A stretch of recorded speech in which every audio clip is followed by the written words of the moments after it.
ओम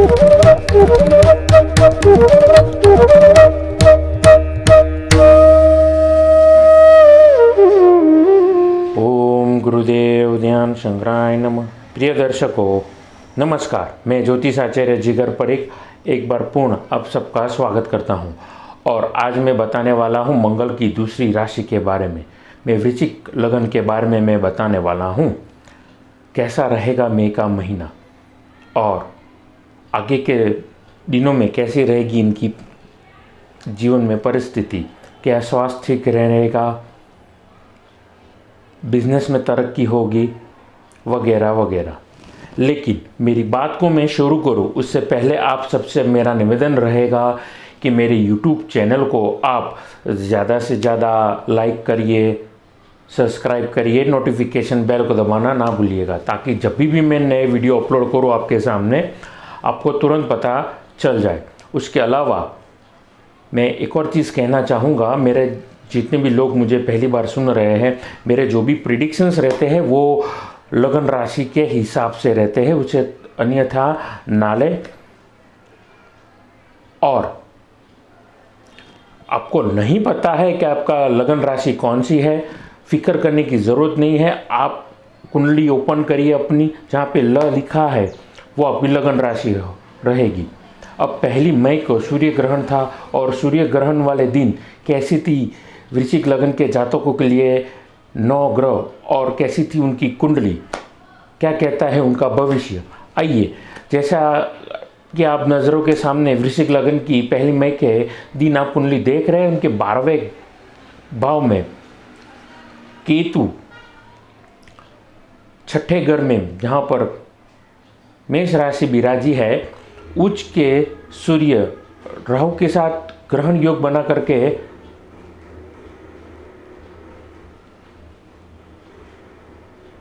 चंद्रमा के साथ विराजे है।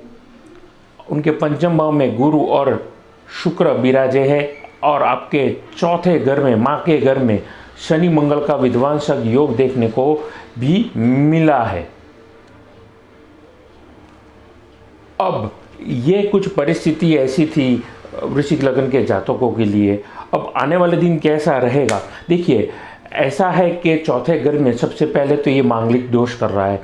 नए जो भी बच्चे पैदा होंगे वृश्चिक लगन के इस समय के दरमियान, मैं समझता हूँ वो लोग मांगलिक होकर के जन्म लेंगे, क्योंकि कुछ जगह पर मंगल को मांगलिक भी माना गया है। अब किस प्रकार का मंगल होता है वो तो उसी वक्त जब भी कुंडली कोई एस्ट्रोलॉजर देखता है तो वो उसकी हिसाब से उसका विश्लेषण करता है। अब जबकि मैं बात कर रहा हूँ मंगल दोष के बारे में, मंगल और शनि का जो खतरनाक विध्वंसक योग आपके 4थे भाव में बैठा है, वो कहीं ना कहीं आपके लिए ये जो वक्त है उसको स्टेबलाइज करने वाला है। यानी कि आप जिस भी परिस्थिति में हैं, चाहे आप वर्किंग प्रोफेशन में हैं, आप किसी भी प्रोफेशन में आप पढ़ाई कर रहे हैं, आप कोई स्पेशलाइजेशन के रिलेटेड एजुकेशन में है, तो आपको अथार्थ मेहनत करने के बाद ज़बरदस्त रिजल्ट देगा। उसके अलावा आप विदेश जाने की प्रिपरेशन में है तो मैं समझता हूँ आपके लिए ये शुभ संकेत भी होगा। आगे इसके बारे में और मैं विशेष तरीके से बताने का मैं इसको प्रयास करूँगा। अब जैसा कि आप एक बार कुंडली में नज़र रखिए, कुंडली पे मंगल दोष बना करके मंगल बैठा है 4थे घर में और शनि भी बैठा है, तो इसका प्रभाव आपके स्वास्थ्य पे रहेगा। अब वृश्चिक लगन के जातकों के लिए कैसा रहेगा मई का ये महीना। अब 4थे घर में जो ये मंगल बैठा है वो कहीं ना कहीं शनि के साथ में बैठा है और शनि के घर में बैठा है। ये वायु तत्व की राशि है शनि की, इसका मतलब शत्रु के साथ, परम शत्रु के साथ बैठा है। इसका सीधा प्रभाव आपके स्वास्थ्य पे, आपके मन पे पड़ेगा।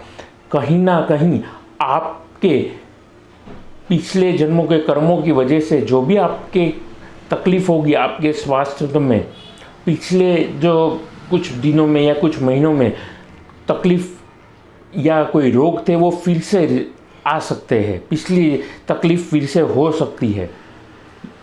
या फिर ऐसा भी मैं कह सकता हूँ कि आपकी लापरवाही की वजह से आपने किसी चोट को प्रॉपर ट्रीटमेंट नहीं किया है किसी दुर्घटनावश आप गिर गए थे, तो मान लीजिए हाथ में प्लास्टर हुआ था और आपने प्रॉपर कुछ दिनों के बाद उसको निकाल दिया, प्रॉपर उसको डॉक्टर के हिसाब से, मान लीजिए इतने हिस्से में प्लास्टर था, डॉक्टर ने बोला था 2 महीने का वक्त आपको दिया था कि आपको प्लास्टर रखना है, पट्टी रखनी है, और आपने 45 दिनों के भीतर भीतर ही उसको निकाल दिया है। तो ऐसे वक्त के दरमियान पुराने घाव, पुराने चोट, पुराने रोग आपको तकलीफ देंगे। सतर्क रहना होगा। अगर ऐसी परिस्थिति से आप गुजर चुके हैं तो आपको प्रॉपर ट्रीटमेंट फिर से करानी होगी। प्रिकॉशंस लेने या प्रिकॉशन रखना आपके लिए लाभदायक, आपके स्वास्थ्य के लिए साबित होगा। उसके अलावा अब मैं वर्किंग प्रोफेशन पे सीधा बात करता हूँ। पंचम भाव में बैठे हुए गुरु स्वराशि करके बैठे हैं, शुक्र के साथ में बैठे हैं, शुभता ही शुभता ला रहे हैं। यानी कि आप अगर कहीं ना कहीं प्लास्टिक के मैन्युफैक्चरिंग में है, अब मार्केटिंग इंडस्ट्रीज में कहीं ना कहीं है, क्योंकि बुध की अगर मैं बात करूँ, जैसे आप एक बार कुंडली में नज़र रखिए, कुंडली आपके 7वें भाव में आपके जो बुध है वो काल सर्पयोग का नाश कर रहे हैं और बाहर निकल चुके हैं। तो ये जो भी मेरा प्रेडिक्शंस रहता है वो 1 तारीख को मैं प्रश्न कुंडली रखता हूँ 12 लग्नों के हिसाब से, और फिर मैं अपना प्रेडिक्शन और अपने हिसाब से वो एनालिसिस करके आप सबके सामने प्रस्तुत करता हूँ। तो मैं बात कर रहा था वर्किंग प्रोफेशन के बारे में। अब वर्किंग प्रोफेशन वालों के लिए ये फ़ायदा वाला काम होगा। इंपोर्ट एक्सपोर्ट, अगर आप इंपोर्ट एक्सपोर्ट के काम में जुड़े हैं तो कहीं ना कहीं विदेश से लाभ होगा। एक्सपोर्ट कर रहे हैं तो भी आपको लाभ होगा। दवाइयाँ बना रहे हैं तो भी आपको लाभ होगा।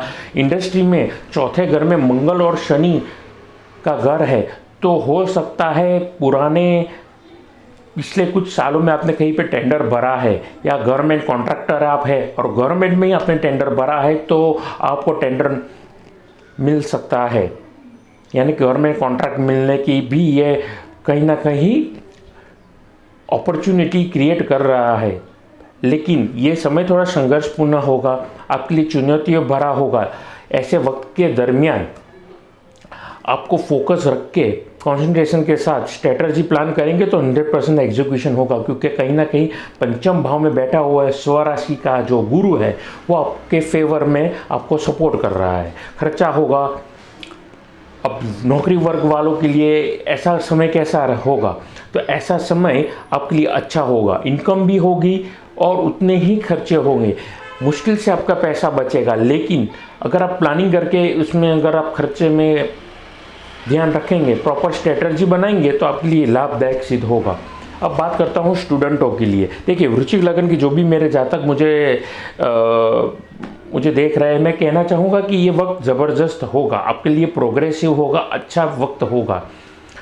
आप अगर कहीं ना कहीं प्राइवेट जॉब में अपीयर हो रहे हैं, मान लीजिए आपने ग्रेजुएशन जस्ट कंप्लीट किया है, तो गवर्नमेंट जॉब के लिए या प्राइवेट जॉब के लिए अगर आपने अप्लाई किया है तो आपको प्राइवेट सेक्टर से अच्छी अपॉर्चुनिटी मिलने की पूर्ण संभावना होगी। अच्छा वक्त आपको दस्तक दे रहा है।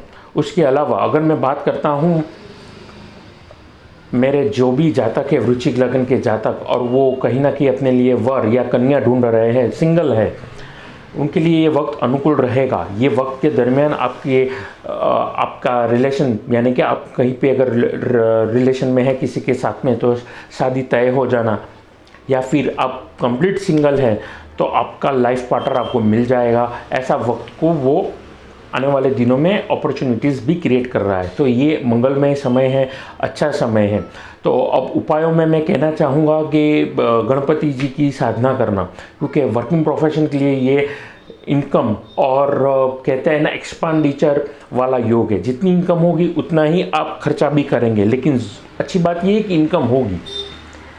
अब उसमें और एक चीज़ जोड़ दीजिए, मंगलवार वाले दिन अगर आप लिली के या जासूद के फूल गणपति जी को अर्पण करेंगे और उनके दर्शन करेंगे और उनसे प्रार्थना करेंगे कि आप विघ्नहर्ता है प्रभु, मेरे जीवन के जो भी विघ्न हैं आपके शरण में रख रहा हूँ, ये मूषक जी के कान में आपको कहना है, और आशीर्वाद स्वरूप आप मुझे शुभ लाभ रिद्धि सिद्धि दीजिए, ऐसा आपको प्रार्थना करनी है। और दर्शन करके आप लाभ प्राप्त कर सकते हैं। उसके अलावा हनुमान जी के दर्शन करना आपके लिए अच्छा रहेगा। हनुमान जी के दर्शन के अलावा हनुमान जी के चालीसा यानी हनुमान चालीसा, बजरंग बाण के कवच आपके लिए, बजरंग बाण के पाठ करना आपके लिए शुभ संकेत देगा। तो यहीं पर मैं अपनी वाणी को दूंगा विराम। आप अच्छी क्वालिटी के रत्न, रुद्राक्ष या कुंडली विश्लेषण करवाना चाहते हैं, वास्तु विजिट करवाना चाहते हैं, घर का नक्शा या ऑफिस का नक्शा दिखाना चाहते हैं तो मेरा संपर्क कर सकते हैं। नमस्कार।